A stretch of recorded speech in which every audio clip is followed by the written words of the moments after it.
예, 지난 시간에 그 팔정도에 대해서 팔정도의 이제 8가지 요소에 대해서 이제 쭉 설명을 드렸었는데요. 오늘은 그 이제 설명은 팔정도에 대해서 이제 8가지로 설명을 했지만 그것이 이제 어떻게 유기적으로 결합을 해서 실제 이제 수행이 이루어지는지 거기에 대해서 좀 설명을 드리도록 하겠습니다.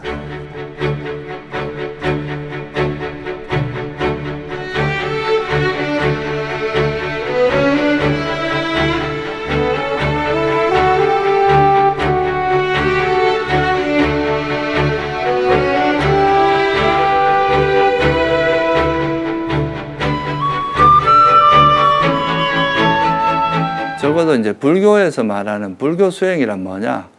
이제 한마디로 말하면은 불교의 수행은 팔정도입니다. 지난번에 말씀드렸듯이 도성제라는 것 자체가 그 괴로움의 소멸로 인도하는 도닦음이라고 하잖아요.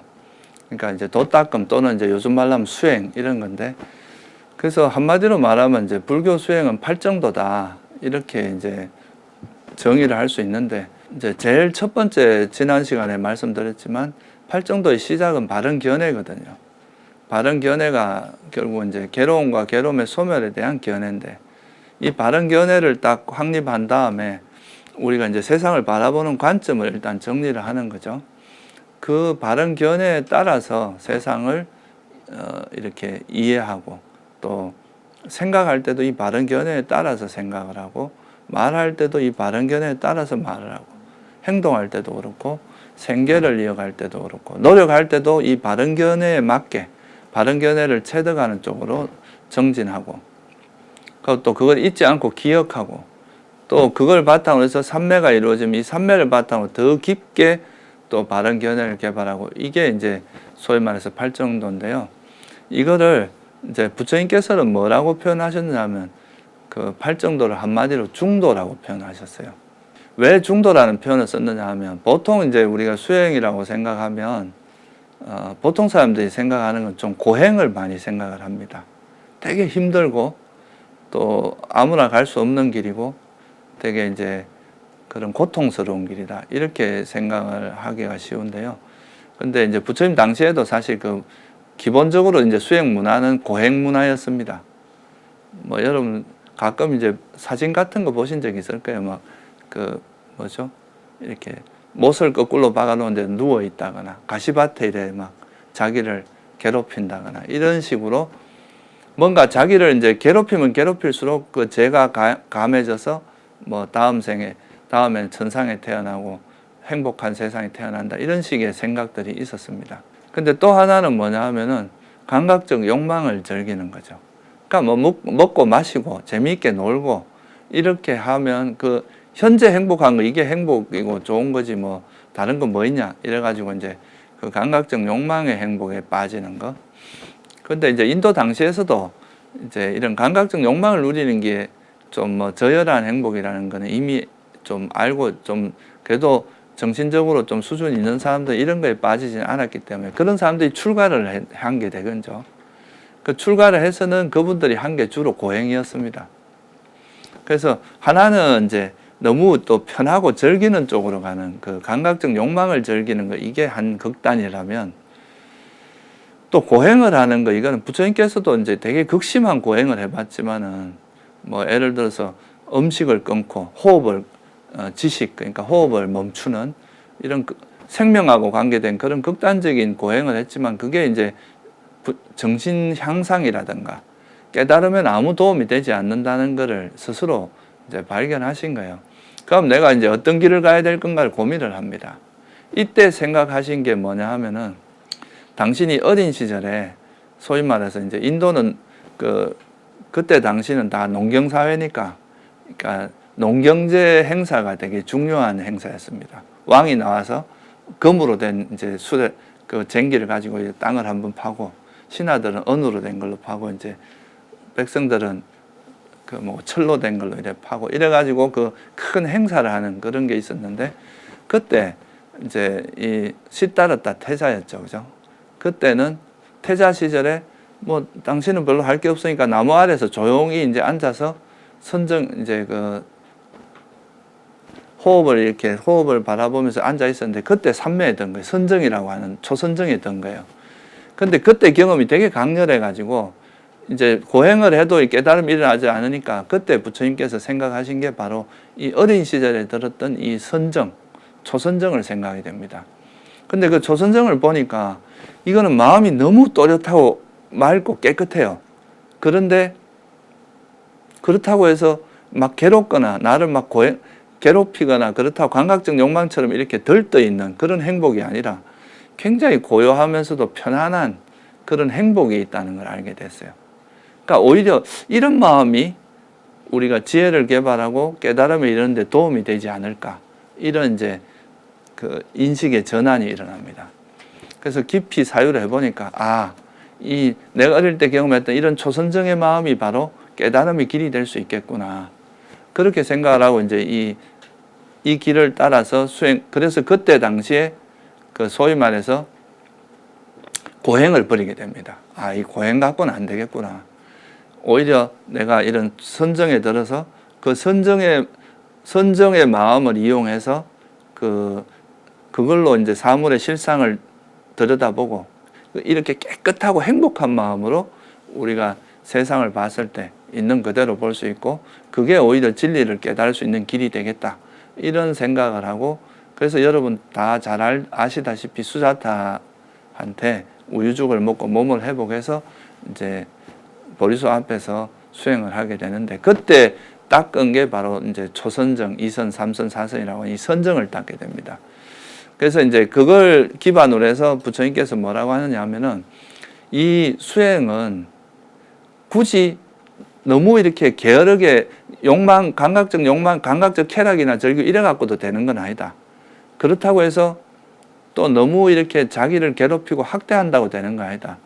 이 두 가지의 중간, 이거에도 감각적 욕망에도 빠지지 않고 그 고행도 하지 않는 그런 뭐냐? 그게 바로 감각적 욕망을 버리면서 생기는 벗어남의 행복. 내가 초기에 제가 이제 말씀을 드린 적이 있을 겁니다. 출리의 행복이라고 하는 그 욕망으로부터 벗어나면서 오는 그 행복을 이용하면은 수행의 처음과 중간과 끝도 행복하게 수행을 할 수 있다. 굳이 이 수행을 되게 괴롭게 수행을 하다가 다 결과가 얻어지면 행복해진 이런 게 아니라 수행하는 과정도 즐겁고 그러니까 수행을 해서 얻은 결과도 행복한 그런 길을 갈 수 있겠다. 그래서 이제 그 선정이라고 하는 걸 생각하게 되는데 그게 바로 중도의 길을 가겠다. 나는 중도로 가겠다. 어느 한쪽으로 극단적인 길을 가지 않겠다. 해서 나온 게 중도고 그거를 체계적으로 정리한 게 팔정도입니다. 그 중도의 길의 내용이 뭐냐? 그 핵심을 보면은 결국은 이렇게 마음을 잘 다스려서 삼매에 들어요. 제일 마지막이 바른 삼매잖아요. 그죠? 그러니까 그 바른 삼매에 들어서 그 삼매에 들어가면은 마음이 너무 깨끗하고 고요하고 청정해지는데 그 고요하고 청정한 마음으로 현상을 보면 우리가 세상을 보면 세상의 본질, 진리를 깨닫게 하면 그럼 이 선정의 마음을 기반으로 수행을 하니까 선정이라는 거에는 항상 벗어나면 행복이라고 하는 아주 행복한 고요하고도 고귀한 행복이 있거든요.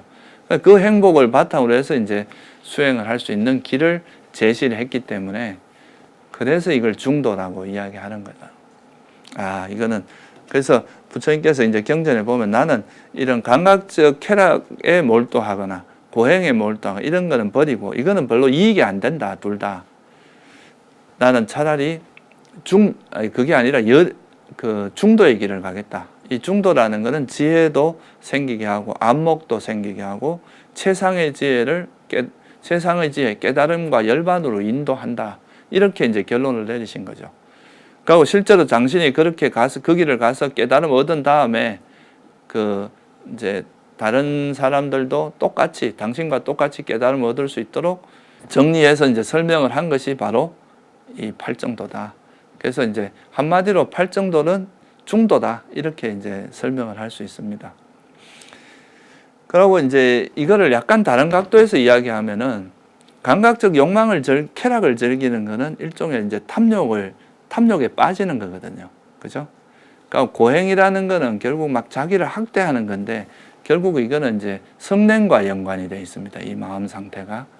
자기를 괴롭히면 항상 이렇게 뭔가 마음이 안정이 안 되고 이렇게 분노가 차게 되고 이럴 수가 있습니다. 그래서 이 중도의 길이라는 건 결국 탐욕과 성냄이 없는 어떤 마음 상태를 바탕으로 해서 수행하는 거다. 이렇게 말할 수도 있거든요. 그 탐욕과 성냄이 없는 마음 상태, 탐욕과 성냄이 버려진 상태가 한마디로 그런 마음 상태가 기본적으로 삼매라는 바른 삼매, 그 삼매의 마음이고 그게 이제 그 탐욕이 버려졌을 때 일어나는 벗어남의 행복, 출리의 행복 이런 게 함께 하기 때문에 이거는 이제 감각적 행복과는 다르게 되게 고요하고 편안한 행복, 평화로운 행복입니다. 그래서 이런 행복을 바탕으로 수행을 하는 것이 바로 중도의 길이다. 이렇게 이제 설명을 한 겁니다. 그래서 이 중도라고 하는 게 결국은 이제 팔정도고 불교 수행은 결국 팔정도를 의미하기 때문에 결국 팔정도가 중도니까 결국은 이제 불교 수행이란 한마디로 뭐냐 중도다. 중도 수행이다. 이렇게 이제 한마디로 설명을 할 수 있습니다. 그러면 이제 중도라는 게 도대체 어떤 건가 하는 것을 팔정도에서 팔정도는 8가지 요소니까 요거를 약간 이제 좀 간단히 하기 위해서 좀 그룹을 지어 보면 8가지 요소 중에서 정경과 정사유는 굳이 구분을 하자면 해에 해당합니다. 개정해라고 들어보셨죠? 그죠? 우리가 개정해라고 하는 3학, 3가지 배움이 있다고 이야기를 하죠. 근데 그 중에서 이제 개라는 게 있고 정, 이거는 삼매를 이야기하고요. 해는 지혜를 의미합니다. 그래서 우리가 이제 불교의 기본 그 어떤 수행의 뭐랄까 그 시스템이 계를 기반으로 해요. 계를 계는 일종의 기초 같은 겁니다. 건물을 지을 때 기초가 있어야 되잖아요, 그죠? 그러니까 그 기초를 튼튼하게 한 다음에 그 계를 잘 지키면 이제 말을 바르게 하고 행동도 바르게 하고 생계를 바르게 하면 생활이 안정되니까 이제 마음도 고요해져요. 그 고요해진 마음을 바탕으로 삼매에 들 수 있어요. 그럼 이 삼매를 바탕으로 편견 없이 세상을 봐야 진리를 볼 수 있다. 그러면 해가 개발이 된다. 그래서 이제 개정해 이렇게 이제 불교의 수행 시스템을 이야기하는데요. 그 개정해하고 팔정도하고를 이렇게 배대를 해보면 그러니까 해에 해당하는 게 뭐냐 하면은 바른 견해. 견해는 지혜와 관계가 있습니다. 지혜가 있으면 바르게 볼 수 있으니까. 그래서 바른 견해와 바른 사유는 해에 해당해요. 지혜에 해당합니다. 왜 바른 사유가 지혜에 해당하냐면 이 사유를 통해서 지혜가 더 성장을 하거든요. 그래서 여러분들이 어떤 뭐 학교에서 공부를 할 때도 어떤 걸 배우고 나서 그거를 깊이 사유하는 과정에서 그걸 더 섬세하게 알고 더 깊이 아는 게 있잖아요. 그래서 이 바른 견해도 바른 사유와 결합을 했을 때 더 깊어지기 때문에 이 2가지는 지혜에 해당하고요. 그 다음 바른 말, 바른 행위, 바른 생계라고 하는 건 계에 해당합니다. 계라는 건 뭐냐면 우리가 행동 영역을 이렇게 울타리를 좀 줘서 남들에게 비난받을 정도 행위는 하지 않도록 이렇게 아웃라인을 그 바운더리를 정해주는 겁니다. 우리가 제일 여러분들 익숙한 게 그 5개잖아요. 그죠? 살도 엄망주라고 살생하지 않고 도둑질하지 않고 음행하지 않고 삿된 음행 안 하고 그 다음에 거짓말 안 하고 술 안 마시는 이게 이제 세속인들이 지켜야 될 5개인데 그 계를 잘 지키면 실수를 덜 하게 되고요. 정신도 좀 더 또렷하고 그러면서 남에게 비난받을 일을 잘 안 하는 거예요. 계를 안 지키면 이제 비난받게 되면 마음이 어지럽고 그러면 이제 그 수행에도 크게 방해가 되니까 그래서 말도 바르게 하고 행동도 바르게 하고 생계도 그 바르게 하고 이러면은 우리 삶이 안정되기 때문에 그거를 이제 수행의 기반이 됩니다. 그걸 우리가 계로 표현한 거죠. 계율. 빨리어는 실라라고 하는데 이게 이제 어떻게 보면 도덕적 규범이다. 이렇게 말할 수도 있습니다. 어떤 세상을 살아가는데 적어도 이 정도는 우리가 지키면서 살자. 지켜야 될 그 어떤 뭐 세속으로 말하면 법인데 법률인데 우리가 수행자가 지켜야 될 어떤 도덕적 규범이나 이런 걸로 보시면 돼요. 그러면 이제 지혜가 바른 견해를 바탕으로 한 지혜가 있고 그 다음에 이제 정어, 정업, 정명, 바른 말, 바른 행위, 바른 생계 이거는 계에 해당하고 나머지 정정진, 정념, 정정진, 바른 정진하고 정념은 바른 기억, 그 다음에 바른 삼매, 요 세 가지는 정에 해당합니다. 왜냐하면 여러분들 이제 해로운 법을 버리고 유익한 법을 개발한 게 바른 정진이잖아요. 그렇게 바른 정진을 해서 해로운 법이 버려지고 바른 유익한 마음만 이어지는 그런 상태가 딱 정착되는 게 바른 기억이 확립되는 거거든요. 그럼 그렇게 되면 그게 바로 바른 삼매가, 그런 마음 상태가 삼매로 이어진단 말이에요. 그래서 바른 정진, 바른 기억, 바른 삼매라고 요 세 가지는 개정해 중에 정해, 삼매에 해당합니다. 그래서 팔정도를 다르게 말하면 개정해라고 말할 수도 있어요. 그래서 개를 기반으로 해서, 개는 기초거든요. 이걸 기반으로 해서 삼매와 지혜를 닦는 게 중도다. 그게 팔정도다.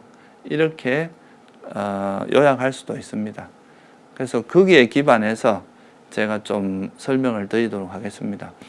그러니까 이제 8가지로 설명을 하려면 조금 복잡하게 생각할 수도 있기 때문에 그 정견, 정사유, 바른견의 바른 사유는 해로 묶고, 그 다음에 이제 바른 말, 바른 행위, 바른 생계는 개에 해당하고, 바른 정진, 바른 기억, 바른 삼매, 요거는 삼매, 정에 해당해서 개정해로 해서 이제 좀 설명을 하면 좋을 것 같고요. 개라는 거는 사실 이제 기반이 되는 거라서 항상 뭐 이렇게 하는 게 아니라 수행할 때 말 안 하면 바른 말이라는 게 별로 의미가 없잖아요. 그죠? 근데 이제 요거는 기초가 되는 거고, 실제 이제 수행에서 직접적으로 작용하는 거는 두 가지라고 할 수 있어요. 정과 해는 항상 작용을 합니다. 삼매와 지혜, 이 두 가지가 이제 작용하는데, 그래서 요 두 가지에 좀 포커스를 맞춰서 설명을 드릴게요. 그래서 우리가 이제 경전에 보면은 삼매를 닦는, 정을 닦는 수행을, 개정해를 다르게 말하면 원래 이제 빨리어로는 실라, 이게 개입니다. 실라라는 게. 그리고 정은 삼매의 번역인데, 삼매는 사마디라고 하죠. 그죠? 아까 말씀드린 바른 삼매에서 말하는 그 사마디, 삼매. 그리고 해는 지혜의 번역어니까요. 그래서 이제 삼매와 지혜, 정과 해, 이렇게 이제 말할 수가 있고요. 그래서 이 삼매를 닦는, 정을 닦는 수행을 경전에서 뭐라고 하느냐 하면 사마타 수행이라고 이야기합니다. 혹시 들어봤는지 모르겠는데, 이 사마타라는 표현은 무슨 뜻이냐 하면 고요하다, 조용하다, 마음이 고요해진다, 이런 뜻입니다. 사마타라는 뜻 자체가. 그래서 고요함이라고 말하기도 하고, 고요해지는 게 이제 또 다른 말로 이걸 뭐라고 하냐면 거친다, 깨끗하다, 이런 표현도 있거든요. 그러니까 이 해로운 법이 거친 상태, 탐욕이나 성냄, 어리석음이 멈춰진 상태. 그래서 이걸 뭐라고 번역하기도 하냐면 거칠지, 그러니까 중국에서는 이걸 거칠지자로 번역했어요. 사마타를. 그래서 사마타는 이제 지수행이다. 마음을 거치는, 해로운 법을 거치는 수행이다. 또는 뭐 생각을 멈추는 수행이다. 이렇게 표현할 수가 있습니다. 그게 이제 사마타고요. 이 사마타는 그러니까 삼매를 개발하는 수행을, 마음을 고요하게 만들어서 탐욕과 성냄으로부터 벗어나서 마음을 고요하게 해주는. 여러분 마음이 항상 고요하진 않잖아요. 그죠? 항상 뭐 어지럽고 들떠 있는 경우가 많은데, 그거는 이제 다 왜 들떠냐, 탐욕이나 성냄이 계속 작동을 하기 때문에 그런데, 이걸 가라앉혀서 고요하게 만드는 수행이 사마타 수행이라고 하고요. 또 하나는 이제 지혜를 개발하는 수행은 또 많이 들어봤을 거예요. 윗바사나 수행이라고 이야기를 합니다. 사마타는 고요함이란 뜻이 있다 그러면, 윗바사나는 위 플러스 빠사티라고 하는 거 합성어인데요. 위라는 건 이제 분별하다 또는 철저하게, 이런 뜻이 있어요. 그리고 바사나는 이제 보다, 이런 뜻이 있어요. 그러니까 윗바사나는 철저히 보다, 분별해서 보다, 이런 뜻이죠. 그러니까 이거를 좀 깊이 보다, 이게 좀 철저히 보다, 이런 뜻이니까, 그러니까 사물의 본질을 그냥 어설프게 보는 게 아니라 그것이 가지고 있는 실상, 본질, 이런 거에 접근해서 좀 더 깊이 본다, 이런 의미로 이야기하는 거죠. 그래서 이걸 이제 그 영어에서는 뭐 인사이트, 그러니까 안으로 이렇게 깊이 본다, 이런 의미에서 통찰 수행이다, 이렇게 표현하기도 해요. 결국 지혜를 개발하는 수행입니다. 이 윗바사나는 지혜를 개발하는 수행으로 볼 수 있고, 사마타는 이제 삼매를 개발하는 수행이다. 그래서 어떻게 보면 그 팔정도, 중도라고 하는 것은 사마타 위파사나 수행이다. 개는 기반이 되고 사마타 위파사나 수행 또는 정해 수행 또는 이 사마타를 중국에서는 지로 번역을 했고 위파사나는 보다, 그러니까 철저히 보다 이런 뜻이니까 볼관자를 써서 관으로 번역을 했어요. 그래서 관수행이라고 표현하기도 하거든요. 그래서 지관 이런 말 들어봤는지 모르겠는데 사마타 위파사나를 지관수행이라고 하기도 합니다. 그래서 어쨌든 이제 사마타하고 위파사나라는 두 가지 이제 형태가 있고 이거는 결국 다른 말로 하면 삼매와 지혜를 개발하는 수행이다. 이렇게 표현할 수 있는데요. 그러면 이제 팔정도를 통해서 이제 이런 삼매와 지혜를 개발해서 이 삼매를 바탕으로 하면은 마음이 고요하니까 이 고요한 마음을 바탕으로 해서 지혜가 개발이 돼요. 근데 또 지혜가 있으면은 이 지혜는 이제 그 탐욕이나 성냄을 버리게 만드는 그 힘이 지혜거든요. 이 지혜의 힘으로 이걸 버리거든. 그러니까 이 지혜가 있으면 또 탐욕이나 성냄을 버릴 수 있으니까 마음이 또 잘 고요해지겠죠. 그죠? 그래서 이게 결국은 삼매하고 지혜가 서로 이제 좋은 작용을 하면서 계속 우리 지혜가 성장되도록 하는 그런 어떤 메커니즘이다. 이렇게 볼 수가 있습니다. 결국은 이제 우리가 깨달음을 얻는 것은 다 뭐를 가지고 얻느냐 하면 지혜를 통해서 얻습니다. 그 앞에서 제가 말씀드렸듯이 우리가 팔정도를 개발하면 뭐를 철저히 알게 된다 그랬어요. 고성제를 철저히 알게 되거든요. 이 세상에 있는 모든 것은 무상하고 괴로움이고 무하다. 불확실하고 정말 마음대로 통제가 안 된다. 이걸 철저히 알면 이 변하기 마련인 것 또는 불확실한 것 또는 내 마음대로 통제 안 되는 것에 대한 애착이 버려지겠죠. 그게 이제 집성제가 버려지는 거거든요. 그러면 이제 버려지고 그러면 멸성제가 실현되겠죠. 그래서 사실은 이제 그런 번뇌를 버리는 최고의 무기가 뭐냐 하면 통찰력입니다. 지혜. 그래서 우리나라에서 이걸 바냐라고 표현하는데 빤냐 또는 바냐라고 표현하는데 지혜가 바로 이 빤냐 이게 이제 지혜. 이걸 중국에서는 그걸 바냐로 번역을 한 겁니다. 그래서 이 빤냐라고 하는 말이 이제 지혜를 뜻하는 거죠. 그러면 이제 삼매를 개발하는 사마타 수행과 이제 지혜를 개발하는 위파사나 수행을 간단히만 제가 좀 소개를 해드릴게요. 그 삼매를 개발하는 수행 중에 가장 대표적인 사마타 수행의 가장 대표적인 수행 중에 하나가 이제 호흡 수행입니다. 근데 제가 아까도 말씀드렸지만 불교 수행은 이제 특징에 따라서 사마타, 위파사나 이렇게 나누고는 있지만 그 지혜 없이 삼매를 닦을 수는 없고 또 삼매가 없는 지혜는 없어요. 그래서 항상 이제 사마타 수행을 할 때도 지혜가 계속 작용을 해야 되고 또 위파사나 수행을 할 때도 삼매가 바탕이 돼줘야 됩니다. 그거를 좀 이해하시고 이제 이런 사마타 수행, 삼매를 닦는 수행의 제일 대표적인 게 호흡 수행인데요.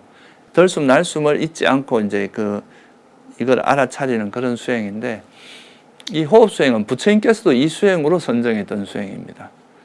그래서 이거는 이제 불교 수행에서 가장 전통도 오래되고 가장 많이 이제 닦여지는 수행 중에 하나가 바로 이 호흡 수행이거든요.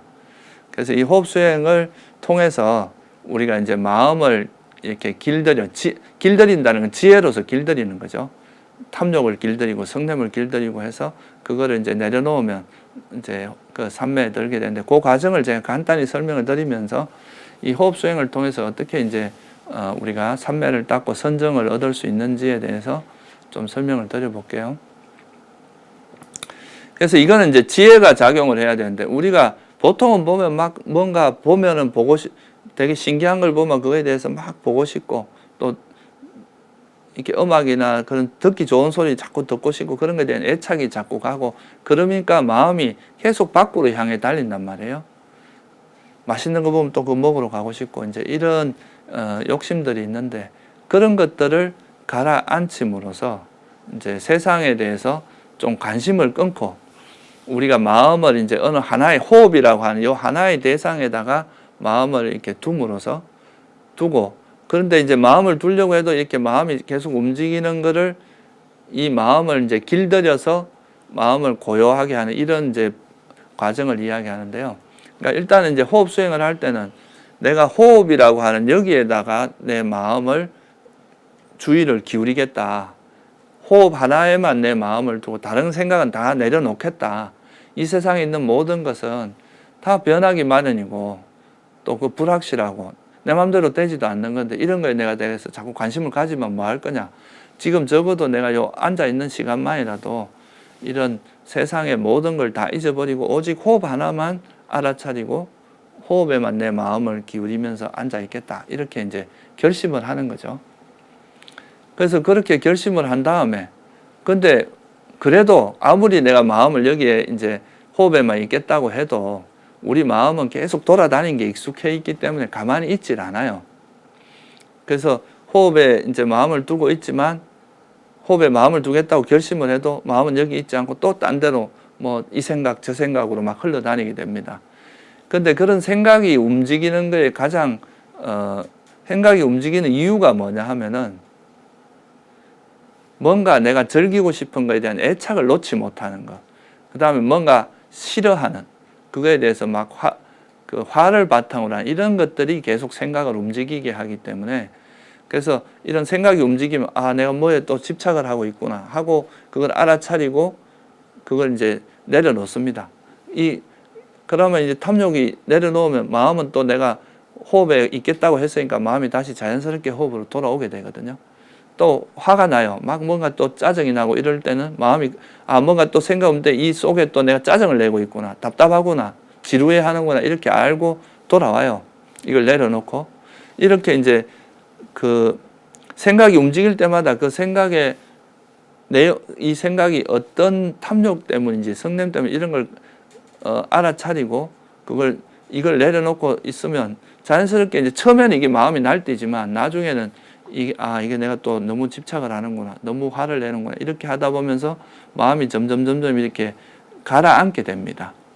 그러면 이제 뭔가 딴 거에 대한 관심, 집착하고 화내고 이런 마음들이 서서히 길들여지면서 그러면 이제 생각이 자꾸 움직이던 이런 에너지가 이 탐욕과 성냄이 길들여지면 점점 빠지게 되니까 내가 마음을 둘 때는 호흡밖에 없잖아요. 그럼 호흡으로 마음이 계속 가게 돼요. 마음이 하나가 되기 시작을 하는 거죠. 보통 우리가 이제 생각이 움직이는 건 다 이런 이제 그 밑뿌리에는 뭔가에 대한 애착이나 그 분노 이런 게 이제 자리 잡고 있거든요. 그래서 그 마음을 알아차리고 내려놓고 하다 보면 이제 점점 그 힘이 그러니까 날뛰는 이 이제 마음이 점점 빠져요. 예를 들면 우리가 길들여지지 않은 소를 이제 어떤 말뚝에다 이렇게 묶어 놓으면 소가 막 날뛰잖아요, 망아지가. 막 날뛰봐야 아무 소용이 없네 하면 이제 이게 힘이 빠지면 그때는 이제 말뚝에 더 이상 해봐야 소용이 없구나 생각하면 그 말뚝에 묶여 있는 채로 그냥 조용히 있게 되잖아요. 그런 것처럼 우리 마음도 호흡에만 있으려고 하면 계속 이게 날뛰게 되는데 이 마음을 이렇게 이제 잘 길들여서 지혜로서 이건 탐욕이구나. 탐욕을 이제 내려놓는 지혜를 활용해서 내려놓고 성냄을 내려놓고 이렇게 하다 보면 마음이 서서히 이제 호흡에 가만히 있는 게 훨씬 더 행복하다는 것. 날뛰봐야 힘만 빠지고 호흡에 가만히 있는 것이 더 편안하고 행복한 걸 경험을 하게 됩니다. 그리고 이렇게 생각이 날뛰는 걸 내려놓는 방법 중에 하나가 제가 여기서 다 설명을 드릴 수는 없는데 가장 간단한 방법 중에 하나는 우리에게 일어나는 모든 생각들은 변하기 마련이잖아요. 근데 이거를 변하기 마련이고 또 불확실하고 내 마음대로 되지도 않는 이거에 대해서 내가 집착해봐야 아무 소용이 없다. 어차피 생각은 내버려두면 사라질 수밖에 없다. 내가 집착하는 거 이것도 사라지기 마련인 걸 내가 왜 집착할 거냐. 화내봐야 화낼 대상도 사라지기 마련이고 내 마음대로 되지도 않는다. 이렇게 이제 마음을 추스리면서 이렇게 내려놓을 수가 있습니다. 그런 지혜를 쓰는 거죠. 그러니까 이 생각도 내 것이 아니다. 이렇게 하면서 이제 실체도 없다. 이렇게 하면서 내려놓다 보면 이게 이제 서서히 제가 간단히 말씀을 드렸지만 이 과정은 좀 많이 배워야 돼요. 그러니까 이제 이렇게 해서 이제 탐욕과 성냄을 충분히 길들이면 더 이상 이게 일어나지 않고 호흡에만 가만히 있는 것이 훨씬 고요하고 이제 평화롭고 행복하다는 걸 알게 됩니다. 그러면 이게 너무 행복하니까 이제 다른 데로 뭐 다른 걸 뭘 하고 싶은 생각이 없이 그냥 여기 있는 그 자체가 너무 행복하니까 그 상태로 그냥 가만히 머물러 있게 돼요. 그러다 보면 점점 마음이 이제 호흡하고 하나가 되면서 편안하게 있다 보면 이게 이제 그와 더불어서 탐욕이나 성냄이 점점 버려지고, 이게 버려지는 것이 강할수록 우리 마음이 굉장히 행복해지면서 또 동반되는 현상이 마음이 되게 밝아집니다. 예전에는 흐리멍텅하고 뭔가 되게 안개 낀 것처럼 머리가 희미한 그런 상태였다면 가면 갈수록 의식이 되게 명료해지고 되게 또렷또렷하고 또 내면이 되게 밝아지는 그런 현상을 경험하게 됩니다. 그러면 이제 이런 게 일종의 되게 이제 환하게 밝아지고, 그게 실제로 마음이 이렇게 환하게 밝아지는 겁니다. 그러면 그 행복함과 그런 그 밝고 깨끗한 그 마음 상태로 인해서 거기에서 마음이 움직이지 않고 거기에 푹 빠져들게 돼요. 되게 편안하게. 탐욕이나 이제 성냄 같은 장애 요소가 버려짐에 따라서 점점 마음이 밝아지면서 되게 이제 환하게 마음이 밝아지는 현상이 있는데, 이런 걸 우리가 굳이 설명을 하자면 이제 숨의 표상 또는 뭐 빨리어로 니미따라고 표현을 하는데요. 이 아주 밝아지는 이 빛이 이제 우리 마음을 이렇게 마음이 여기로만 가게 됩니다. 그러면 숨으로 인해서 생긴 이 밝음하고 마음이 하나 돼 갖고 그냥 편안하게 그 시간이 그냥 어떻게 가는지도 모르고 흘러가는 그런 현상이 나타나게 되는데, 그런 것이 꽤 오랜 시간 지속되는 것을 우리가 초선이라고 이야기합니다. 여러분 그런 거 뭐 경험해 보셨을지 모르겠는데, 되게 사랑하고 좋아하는 사람하고 있으면 이 앉아 있는 같이 있는 이 시간이 어떻게 흘러가는지 모르고 그냥 하루가 그냥 지나가고 이런 걸 느끼듯이, 이 호흡하고 같이 있는데 마치 되게 너무나 편안하게 그냥 호흡하고 있는 그 시간이 행복하기 때문에, 이 지루하면 그렇게 못 있거든요. 근데 거기 있는 시간이 너무 행복하니까 그 행복에 젖어서 시간이 어떻게 가는지도 모르고 그냥 딱 몰입된 상태로 그냥 있게 되는데, 이런 상태가 되면 그게 이제 소위 말해서 초선정이라고 이야기하고, 이 초선정 들어있을 그런 상태에서는 시간이나 공간 같은 것도 전혀 느끼지 못하고, 시간의 흐름이나 뭐 공간, 내가 몸이 느껴진다 이런 것도 없이 그냥 푹 빠져요. 그게 완전 몰입된 상태가 돼요. 그래서 거기서 나와보면은 그런 상태에서 이제 어느 순간 시간이 지나면 이제 깨어나게 되는데, 그런 상태가 되면 이제 제일 먼저 느껴지는 게 뭐냐면 이제 마음도 물론 되게 행복하지만 의식이 너무 깨끗하다는 걸 느낍니다. 우리 마음 상태가 완전히 정화가 돼가지고 그냥 마음이 고요하고 정말 깨끗하고 아무런 이제 흠이 없는 그런 상태가 되니까 이 마음이 지혜가 개발되기에 최적화된 상태다. 우리 컴퓨터도 이래 뭐고 바이러스나 뭐 이래 뭔가 이렇게 찌꺼기가 있으면 잘 안 돌아가듯이 우리 마음에도 그런 번뇌 찌꺼기가 있으면 마음이 제대로 작동을 못 합니다. 근데 이런 이제 탐욕이나 성냄 같은 게 일시적으로 한 1시간이나 2시간, 3시간 정도 완전히 멈춰진 상태에서 있다가 나오면 그 마음이 너무 깨끗하고 고요하고 청정한 거예요. 그리고 또렷또렷해. 정신적 의식이 너무 명료한 그런 상태가 됩니다. 그런 상태로 이제 우리가 사물을 바라보면 그거는 정말 이제 세상의 본질이 정말 이 세상은 무상할 수밖에 없고 불확실하고 내 것이라고 할 만한 건 없구나. 그리고 정말 정신과 물질의 결합일 뿐이구나. 이런 통찰력이 손으로 마치 잡듯이 이렇게 잡아지는 그런 현상이 나타납니다. 그래서 이런 선정을 바탕으로 해서 지혜를 개발하면 부처님께서 아나함이나 아라한이 될 수 있다. 깨달음에 이룰 수 있다. 이렇게 이제 설명을 합니다. 그래서 이 초선에서 나와서도, 그러니까 이제 초선이라는 그런 상태에 들었다가 나오면 그 청정하고 고요하고 깨끗한 마음 상태를 바탕으로 해서 이 마음 상태조차도 이 마음, 내가 선정에 있을 때 이 마음 상태에서는 정말 나라고 할 만한 것도 없고, 단지 그냥 이 호흡을 아는 마음, 님이 따라 아는 마음밖에 없었고, 이 마음도 선정에서 나올 때 변했잖아요. 그 선정의 마음하고 나왔을 때 마음이 다르잖아요. 그럼 이걸 보면, 이 선정의 마음조차도 변하는 것이구나. 이 세상에 있는 모든 것은 변하는 거고, 내가 집착할 만한 게 없다는 걸 기반으로 해서 선정에 들었는데, 이 선정의 마음조차도 변하는 것이구나. 이렇게 하면 이 세상에 있는 일체에 대한 애착이 떨어지게 되거든요. 그래서 이제 그걸 바탕으로 이제 소위 말해서 탐진치가 소멸하는 깨달음으로 가게 된다. 이게 이제 되게 어떻게 보면 선정의 힘, 선정을 이용해서 지혜를 개발하는 가장 고급 수행이라고 할까요? 선정을 얻는 사람이 소수기 때문에 이거는 모든 사람이 하기는 쉽진 않은데, 그래서 어쨌든 이제 이게 바로 사마타 수행을 통해서, 호흡 수행을 통해서 이제 선정에 들고, 그 선정을 바탕으로 해서 깨달음을 얻게 되는 그런, 이제 부처님께서 그렇게 하셨습니다. 부처님께서는 새끼 초선에 들고, 초선정에 들고 나면은 여기서 다시 이선정이라고 하는 걸 할 수가 있고, 이선정에서 또 삼선정, 삼선정에서 사선정까지 갈 수가 있습니다.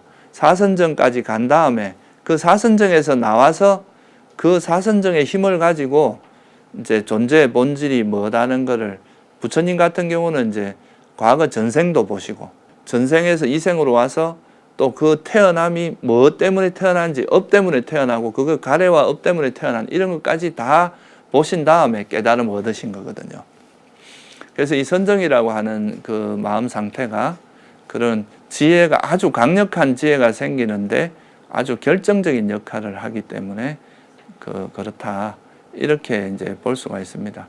그래서 이게 이제 소위 사마타 수행의 대표적인 이제 호흡 수행의 과정을 보면은, 내가 이제 호흡이라고 하는 거에 이제 호흡이라고 하는 하나의 대상에다 마음을 기울이고 있지만, 이걸 방해하는 것은 번뇌잖아요. 그러니까 이 번뇌를 길들이는 데는 지혜가 필요하거든요. 그럼 이 지혜를 써서 이 번뇌가 가라앉게 되면 이 방해 요소가 없어지니까 선정에 들게 돼요.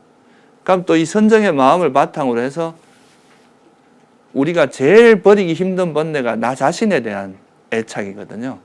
그것마저도 이제 버리게 만드는 존재, 그러니까 나라고 하는 존재에 대한 가래마저 버리게 만드는 게 또 그 선정의 힘이다, 이렇게 이제 볼 수가 있고요. 그 다음 이제 미파사나 수행이라고 하는 거는 이제 따로 뭐 분류를 한다기보다는, 이제 원래 미파사나 수행은 지혜를 개발하는 수행인데, 그거에 이제 제일 대표적인 게 결국은 불교에서 말한 지혜는 사성제에 대한 지혜인데, 가장 중요한 지혜는 뭐냐면 결국은 우리가 살아가면서 제일 이제 버리기 힘든 번뇌가 이제 크게 보면 두 가지인데, 하나는 이제 감각적 욕망이고요. 우리가 뭔가 그런 거 있잖아요. 막 하고 싶은 게 많잖아요. 이것도 먹고 싶고 저것도 듣고 싶고, 뭐 맛있는 거를 먹고 싶은 거라든가, 돈도 벌고 싶고, 또 그러니까 좋은 이성도 만나고 싶고, 이런 것들이 다 오용락이라고 하는 감각적 욕망이고, 이것에서 어느 정도 벗어나면 그 다음에 오는 게 뭐냐면 나라고 하는 이 존재에 대한 가래, 그게 또 굉장히 본질적인 겁니다. 그리고 모든 괴로움이 다 나라고 하는 거에서 시작을 하기 때문에 자기 자신에 대한 애착을 버리는 이게 가장 어려운데요.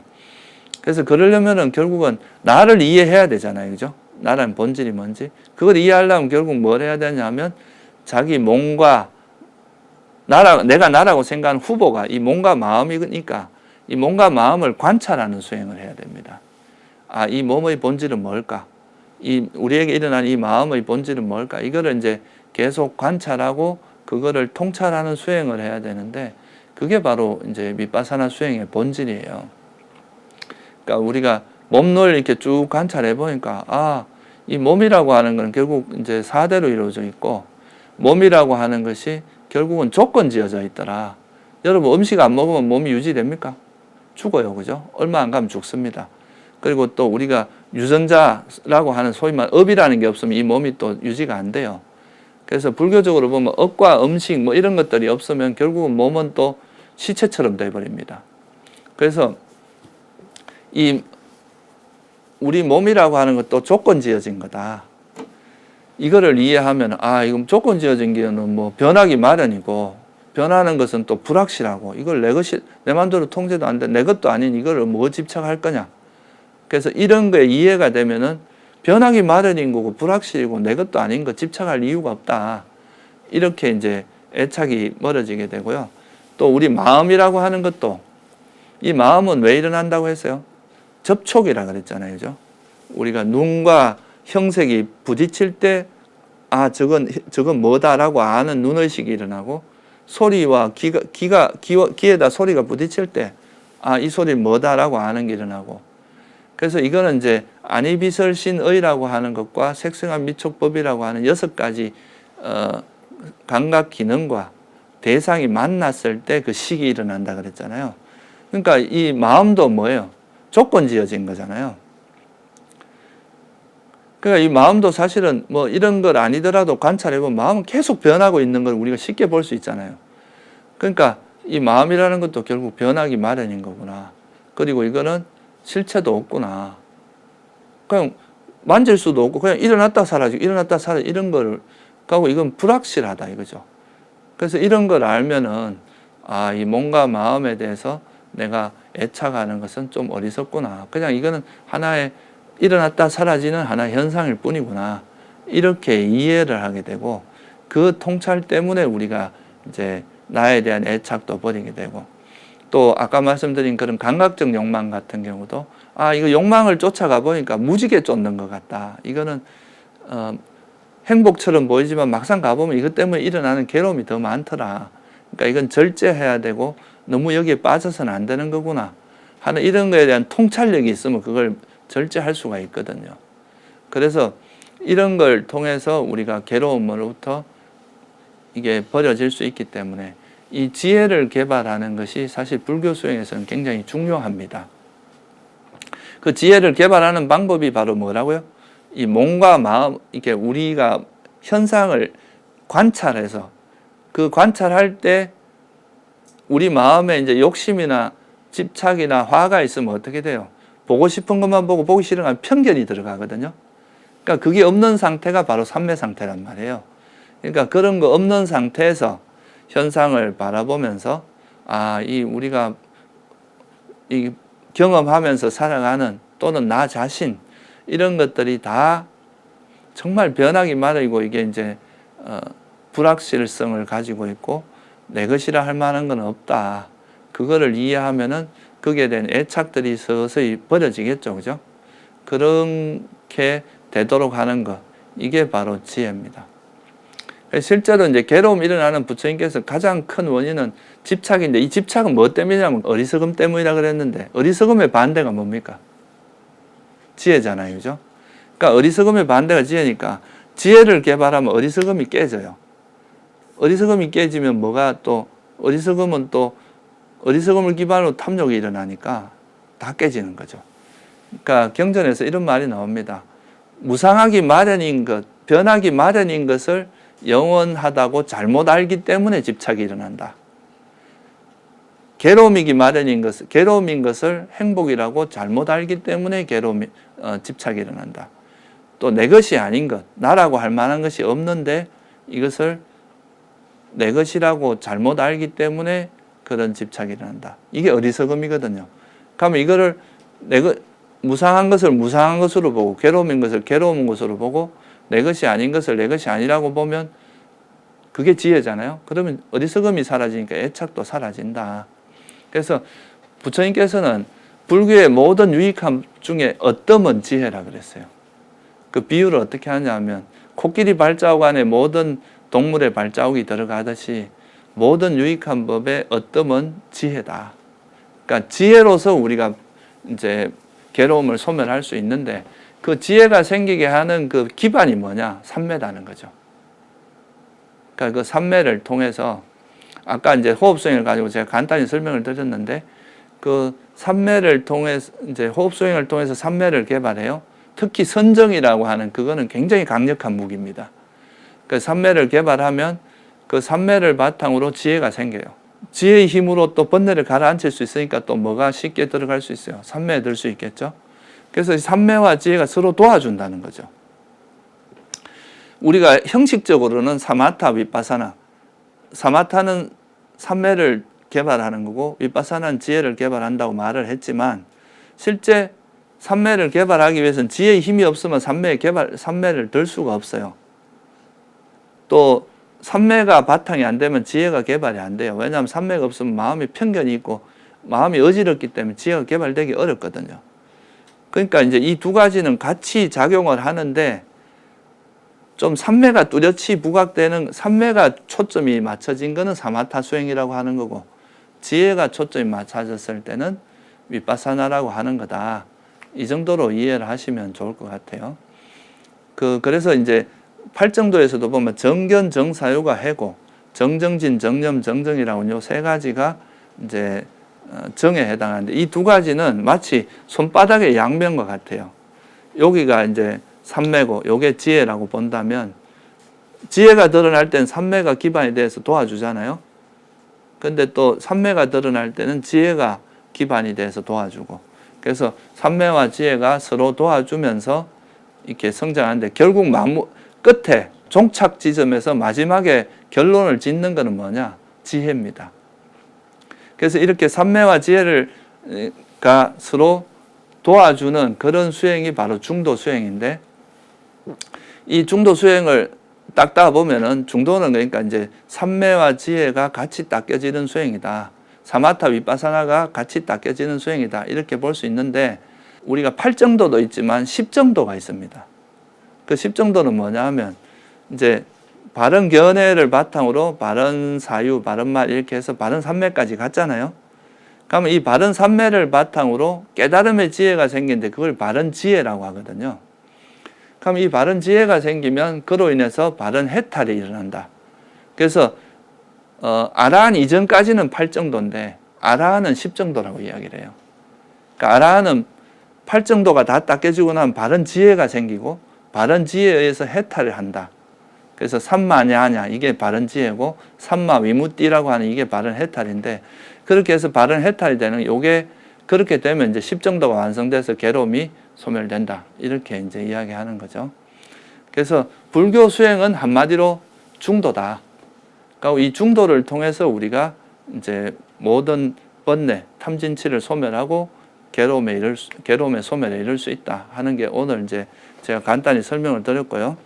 다음 시간에는 마지막으로 이제 이 중도 수행을 통해서 어떻게 지혜가 성장을 해서 나중에 그 깨달음에 이르게 되는지 그 과정을 이제 한번 설명을 드리고 도록 하겠습니다. 오늘은 여기서 마치겠습니다.